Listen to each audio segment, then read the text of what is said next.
In 3 weeks, it'll be a month. What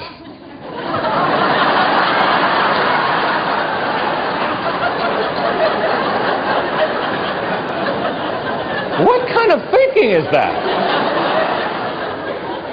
I was changing plane in Dallas one time, and there was about 8 minutes to go before I had to make a connection, and the woman next to me, she said, I'd really appreciate if I could just step in front of you because I'm going to make my connection. She said, you're going to have to change trains and get to another terminal. She said, there's no way that you can make your connection. She's still in Dallas.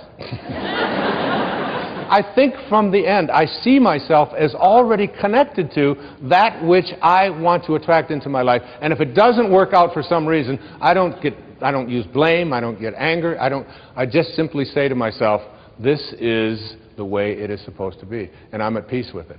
I choose to be at peace because this is peace. You want to watch the resistance. What kind of self-talk do we have? If you think about what is missing in your life, and you talk to other people about what is missing in your life, and you share a lot with what's missing in your life. I'm missing the right person. My soulmate has never showed up, you know. I'm missing the money. I don't have the money. And you talk about all the things that are missing in your life.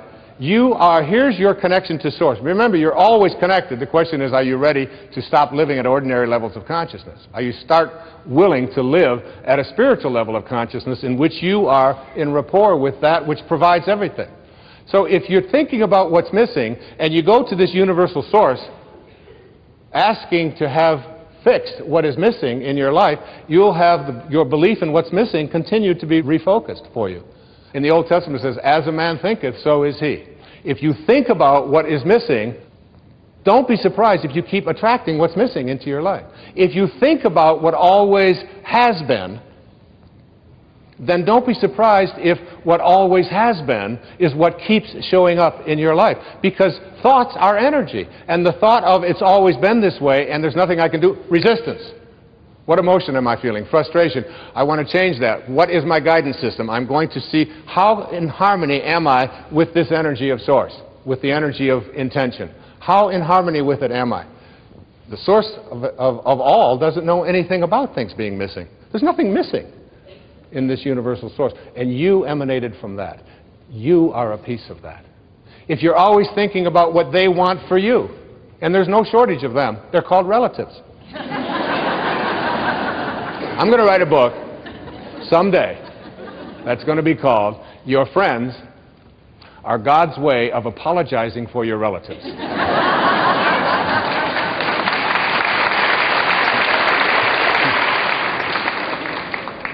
Why?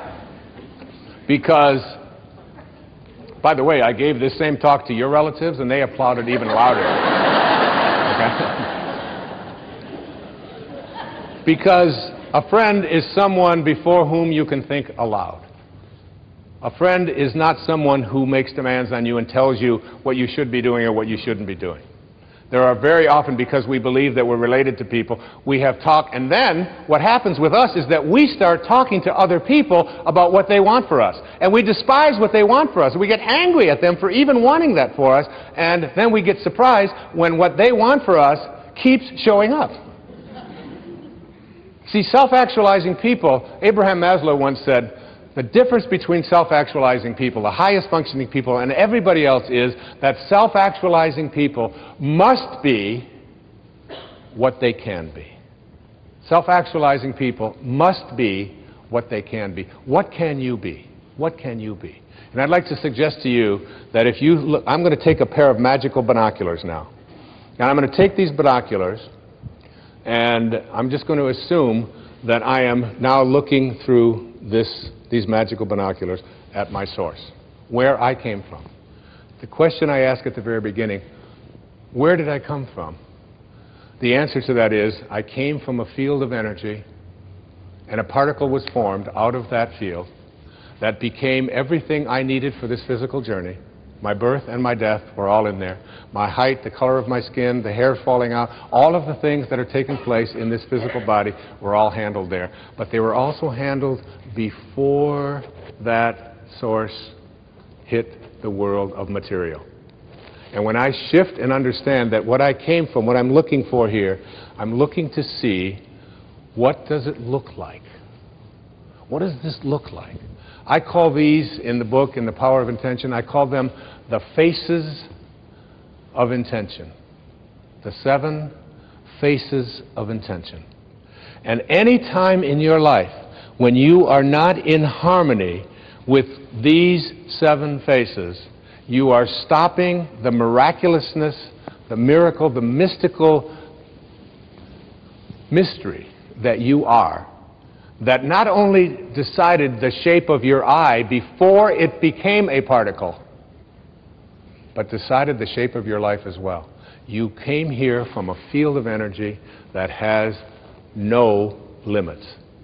The first of these 7 faces is called the face of creativity or creation.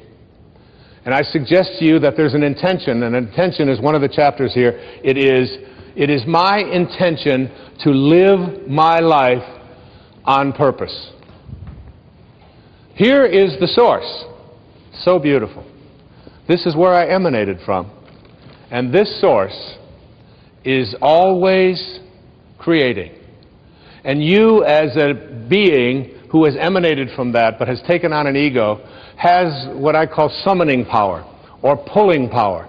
You can pull from this source and be what it is, or you can have resistance to it. How much summoning power do you have? How much of this source are you able to summon? When you are on purpose and creating in your life, one of the great teachers in my life was a man named Patanjali. And he had an observation about being in spirit. The word in spirit creates a word called inspire. And Patanjali put it this way. He said, when you are inspired, in spirit, when you are inspired by some great purpose, some extraordinary project, all of your thoughts break their bonds. Your mind transcends limitations. Your consciousness expands in every direction, and you find yourself in a new and a great and a wonderful world. And then he said something so powerful. He said, dormant forces, like forces that you didn't think were accessible to you, dormant forces, faculties, and talents come alive. And you discover yourself to be a greater person by far than you ever dreamed yourself to be. Those words bring tears to my eyes. They're so powerful. When you are inspired, when you are in spirit. When you're in spirit, you are creating. When you are creating, everything is working.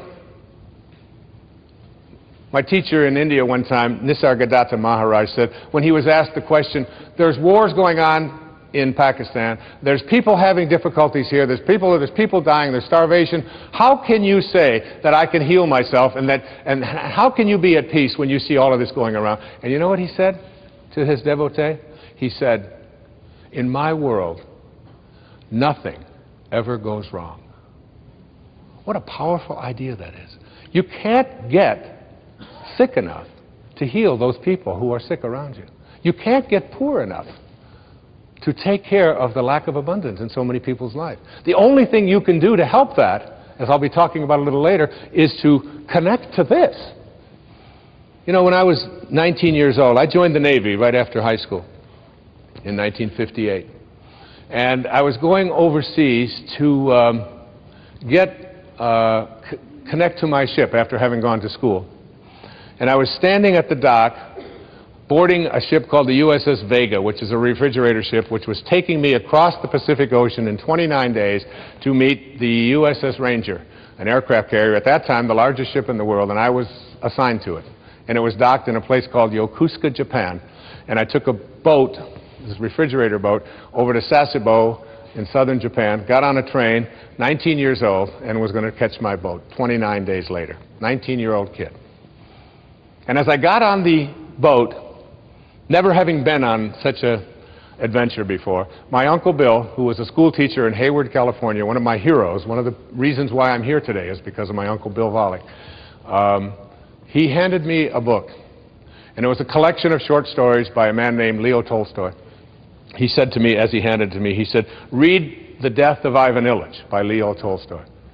And The Death of Ivan Ilyich is a story of a man very quickly who was a judge in Moscow. And he went back and forth every day to work, and he hated his work. And he hated